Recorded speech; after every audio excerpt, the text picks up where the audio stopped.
அப்ப நம்ம கேள்விப்பட்ட எல்லா விஷயமும் உண்மைதானா? ரோபோசங்கர் அவர்களுக்கு உடல்நல சரியில்லாம தான் இருந்திருக்கு. இது எல்லாத்தையும் நான் சொல்லல. ரோபோசங்கரோட வைஃப் அவர்கள் சொன்ன இந்த விஷயம் தான் சோஷியல் மீடியால பயங்கரமா கசிய ஆரம்பிச்சிருக்கு. அத பத்தி இந்த வீடியோல நம்ம இப்போ தெளிவா பார்க்கலாம். இப்போ ரீசெண்டா சிங்கப்பூர் சலூன் மூவியோட தேங்க் மீட் ஒன்னு நடத்திருந்திருக்காங்க. அதுல ரோபோசங்கரால வர முடியல. பிகாஸ் கள்ளக்குறிச்சியில ஷூட்டிங்ல ரொம்பவே பிஸியா இருந்துட்டு இருந்தாரு. அப்படி இருக்க நிலையில அவருக்கு பதிலா அவங்க வைஃப் வந்துதான் இந்த விஷயத்த எல்லாமே சொல்லியிருந்தாங்க. நான் இந்த இடத்துல நான் தேங்க் பண்ணணும்னு நினைக்கிறேன். அண்ட் மெயின் திங்கா சொல்லணும் அப்படின்னு கேட்டா, இந்த போஸ்டர்ல ரோபோசங்கரை பார்க்கும்பொழுது எனக்கு ரொம்பவே சந்தோஷமா இருக்கு. இது ரொம்ப சக்சஸ்ஃபுல்லான ஒரு மீட் அப்படின்னு சொல்லி தான் ஆரம்பிச்சிருக்காங்க. கோகுல் அண்ணா உங்களுக்கு ரொம்பவே நன்றி. பிகாஸ் அவருக்கு உடம்பும் சரியில்லை, நிறைய ப்ராப்ளம்ல இருந்தாரு. இப்பதான் கொஞ்சம் கொஞ்சமா தேறிட்டு வந்துட்டு இருக்காரு. இந்த நேரத்துல அவரை நம்பி இந்த கேரக்டர் நீ தான் பண்ணணும்னு நீங்க சொல்லி ஸ்டோரி எல்லாம் சொல்லி கன்வின்ஸ் பண்ணி அவரை நடிக்க வச்சீங்க. சோ இந்த பேரும் புகழுக்கும் கண்டிப்பா உங்களுக்கும் ஒரு பங்கு இருக்கு அப்படிங்கறத நான் சொல்லி ஆகணும். இன்னொருத்தவங்களும் இருக்காங்க, டைரக்டர் கணேசன் சார். உங்களுக்கு பெரிய தேங்கா நான் பண்ணியே ஆகணும். பிகாஸ்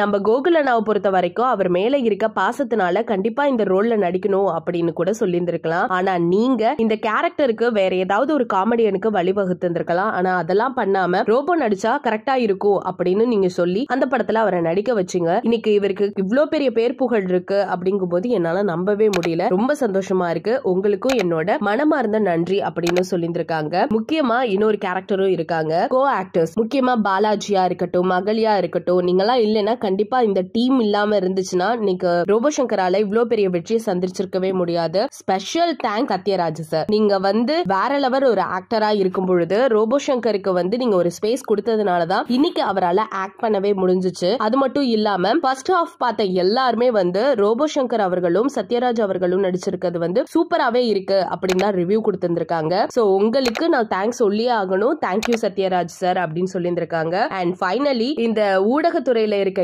எல்லாருக்குமே ஒரு மிக மிக ஒரு பெரிய தேங்க்ஸ். பிகாஸ் நீங்க இவ்வளோ நேரம் நின்று எங்களோட தேங்க்ஸ் மீட் எல்லாம் பார்த்துட்டு இதை நல்லபடியா நீங்க மக்கள் கிட்ட கொண்டு போய் சேர்க்க போறீங்க. சோ உங்களுக்கும் தேங்க்ஸ் அப்படின்னு சொல்லிட்டு ரொம்பவே உருக்கமா எல்லாருக்கும் நன்றியை தெரிவிச்சிருக்காங்க ரோபோசங்கர் வைஃப் அவர்கள். சோ இந்த இடத்துல இருந்தே நமக்கு தெரியுது கொஞ்ச நாளாவே ரோபோசங்கர் அவர்கள் ரொம்ப வெயிட் லாஸ் ஆகிட்டு இருந்தாங்க. நம்மளாம் அரசியல் புருஷெல்லாம் ஒருவேளை அவங்களுக்கு உடம்பு சரியில்லாம இருக்குமா அப்படின்னு இருந்த நிலையில இப்பதான் இந்த விஷயம் எல்லாமே வெளிப்பட்டிருக்கு. சோ சீக்கிரமாவே ரோபோசங்கர் அவர்கள் நார்மலான நிலைமைக்கு மாறிடுவாரு அப்படிங்கிற மாதிரி தான் சொல்லியிருக்காங்க. சோ நம்மளும் இந்த மீட்ல அவங்க தேங்க் பண்ணும் பொழுதே நமக்கு முழுக்க முழுக்க எல்லா விஷயமும் தெரிஞ்சிருச்சுன்னு நான் நினைக்கிறேன். சோ இதை பத்தி நீங்க என்ன நினைக்கிறீங்க அப்படிங்கிற உங்களோட கருத்துக்களை மறக்காம நம்ம கமெண்ட் செக்ஷன்ல ஷேர் பண்ணிக்கோங்க.